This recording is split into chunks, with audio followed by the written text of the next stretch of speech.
I-unbox natin na dumating na parcel from Lazada. 6 months to pay yata yan o 3 months. So, diba? Oh, kasi wala na akong alarm clock at saka may Bluetooth yan. Tapos may charging siya.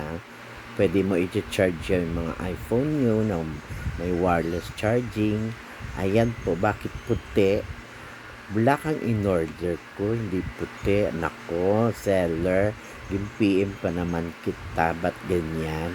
Anyway, maganda naman siya. Iba't ibang kulay, tapos pwede mo siya iset. Wireless din yan. May Bluetooth, kompleto po yan. May speaker. Diba, pag nagsasound ka sa umaga. Tapos may alarm siya, may alarm clock. Diba, kompleto po siya. Tapos pag once na iset mo siya sa alarm, dumidilim din yung ilaw niya. Pag gusto mo naman paghapon, lumiliwanag din yung ilaw niya. Yan lang po, pero maganda siya. Yan. Diba? Ang ganda niya. Iba't ibang kulay yan. Sumusunod din yung ilaw niya sa music pag once na mayroon kang USB. May saksakan sa likod na USB. Kung gusto niyo umorder sa akin, just PM, i-message nyo lang ako.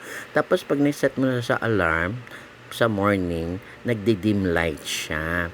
Tapos paghapon naman, lumiliwanag siya. Kusa siyang lumiliwanag pag sinet mo siya. Yun lang po, bye-bye!